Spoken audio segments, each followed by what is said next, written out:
বাংলাদেশের দাদারা তোমরা সব কোথায় লুকিয়ে পড়েছো নাকি? ম্যাচের আগে তো খুব ভাষণ দিচ্ছিলে, শক্তিশালী নিউজিল্যান্ড ভারতকে হারিয়ে দেবে এবং নিউজিল্যান্ড ভারতকে হারিয়ে চ্যাম্পিয়ন হবে এই চ্যাম্পিয়ন্স ট্রফির। কিন্তু ভারত কি করলো? তোমাদের কলা গাছকে একবারে কেটে সব জলে ভাসিয়ে দিল এবং টিম ইন্ডিয়া হয়ে গেল 2025 সালের আইসিসি চ্যাম্পিয়ন্স ট্রফি 2025 সালের চ্যাম্পিয়ন। এবং তোমাদের নিউজিল্যান্ড যে তোমরা আজকে নতুনভাবে আব্বু বানিয়েছিলে, তোমাদের নিউজিল্যান্ডকে কিভাবে দিল আজকে ভাই টিম ইন্ডিয়া, অসাধারণ লাগলো। এবং একটাও ম্যাচ হারলো না এই চ্যাম্পিয়ন্স ট্রফিতে এবং টিম ইন্ডিয়া না ম্যাচ হেরে চ্যাম্পিয়ন হয়ে গেল। অসাধারণ ক্রিকেট খেললো। অনেক দল এলো দুবাইয়ের মাঠে ভারতের সাথে খেলতে, কিন্তু কোনো দলই পাত্তা পেল না টিম ইন্ডিয়ার আগাদিকে। এবং নিউজিল্যান্ড তো দুবার চান্স পেল ভারতের আগাদিকে খেলার, তা সত্ত্বেও নিউজিল্যান্ড কিছুই করতে পারলো না। দুটো ম্যাচ খেললো, দুটোতেই হেরে গেল। এবং রোহিত শর্মার লাক ফ্যাক্টর একটা হচ্ছে কি জানো? সেটা হচ্ছে টস। রোহিত শর্মা টস হারলেই ম্যাচ জিতে যাবে। আজকে যখন টসটা হলো এবং রোহিত শর্মা টসটা হারলো, তখন আমি মনে মনে ভাবলাম কি টসটা হারলো তো মনে হয় ভালো হলো টিম ইন্ডিয়ার জন্য। কেননা টস যদি রোহিত শর্মা হয়তো জিতে যেত, তাহলে হয়তো ম্যাচের নতিজা কিছু আর হতে পারত, অন্য হতে পারত। কিন্তু রোহিত শর্মা আজকেও টস হারলো এবং মনে মনে ভাবলাম কি টস হারলো তো আমরা ম্যাচ জিতছি।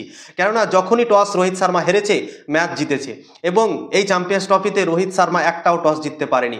5টা ম্যাচ খেললো রোহিত শর্মা এই চ্যাম্পিয়ন্স ট্রফিতে এবং টিম ইন্ডিয়া 5টা ম্যাচই রোহিত শর্মা টস হেরে গেছে এবং 5টা ম্যাচই টিম ইন্ডিয়া জিতে গেল।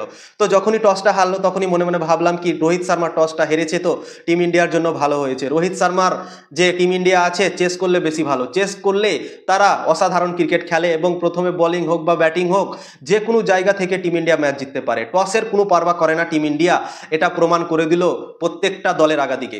প্রথমে বাংলাদেশ, তারপর পাকিস্তান, তারপর হচ্ছে নিউজিল্যান্ড, তারপর অস্ট্রেলিয়া, আবার নিউজিল্যান্ড। 5টা ম্যাচে টসের কোনো ব্যাপার নাই, টস হেরেছে টিম ইন্ডিয়া, ম্যাচ জিতেছে এবং এই চ্যাম্পিয়ন্স ট্রফির চ্যাম্পিয়ন হয়ে গেছে টিম ইন্ডিয়া। তৃতীয়বার চ্যাম্পিয়ন হলো টিম ইন্ডিয়া চ্যাম্পিয়ন্স ট্রফি। 2003 সালে জয়েন্ট উইনার হয়েছিল শ্রীলঙ্কার সাথে এবং 2013 সালে জিতেছিল টিম ইন্ডিয়া ধোনির ক্যাপ্টেন্সিতে এবং 12 বছর পর আবার চ্যাম্পিয়ন্স ট্রফি টিম ইন্ডিয়া ঘরে নিয়ে আসলো 2025 সালে।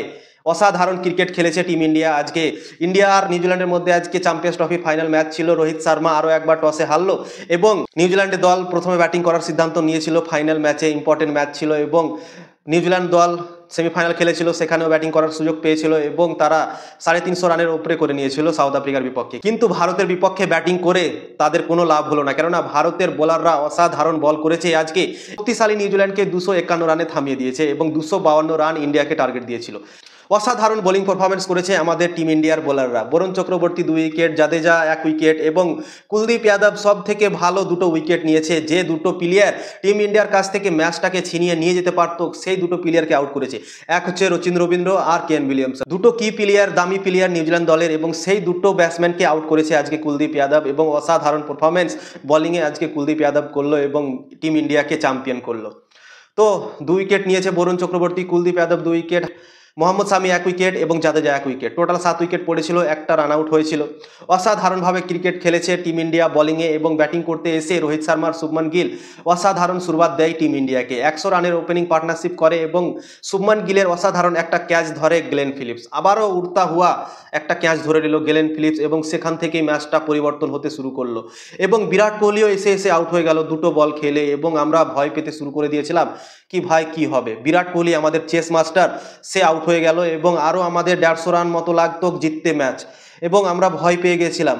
দিয়ে শ্রেয়স আইয়ার আর রোহিত শর্মা কিছুটা নিয়ে গেল 10-15 রান এবং রোহিত শর্মা আউট হয়ে গেল এবং 125-30 রানের মধ্যে ভারতের 3টা উইকেট পড়ে গেল এবং আমরা অনেক ভয় পেয়ে গেলাম কি রোহিত শর্মা ভাই এমন টাইমে আউট হলো, যে টাইমে দরকার ছিল পার্টনারশিপ করার, সেই টাইমে রোহিত শর্মা একটা খারাপ শট খেলে আউট হয়ে গেল।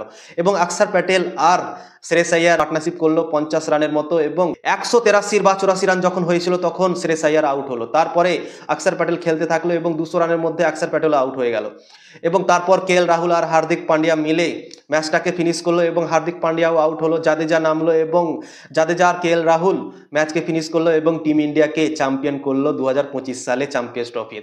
অসাধারণভাবে ক্রিকেট খেললো চ্যাম্পিয়ন্স ট্রফিতে টিম ইন্ডিয়া এবং যতই তারিফ করবো টিম ইন্ডিয়ার ততই কম। 2024 সালেও টিম ইন্ডিয়া একটাও ম্যাচ হারেনি টি20তে এবং চ্যাম্পিয়ন হয়েছিল এবং 2025 সালেও চ্যাম্পিয়ন্স ট্রফিতে টিম ইন্ডিয়া একটাও ম্যাচ হারলো না এবং চ্যাম্পিয়ন হয়ে গেল। অসাধারণ ক্রিকেট খেলেছে রোহিত শর্মা এবং প্লেয়ার অফ দ্য ম্যাচ হয়েছে এবং আমার মনে হয় গৌতম গম্ভীরের লাক ফ্যাক্টর ভাই।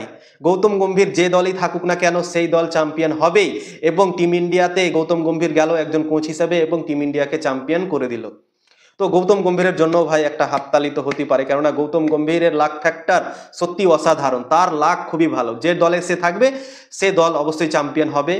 কেকেআরে আমরা দেখলাম 2024 সালে কেকেআরকে চ্যাম্পিয়ন করলো, এবার টিম ইন্ডিয়াকে চ্যাম্পিয়ন করলো, অসাধারণ পারফরমেন্স গৌতম গম্ভীরেরও। ভিডিও ভালো লাগলে লাইক করবে, শেয়ার করবে এবং ফলো করবে। ইউটিউবে যদি দেখছো তো অবশ্যই সাবস্ক্রাইব করে দেবে।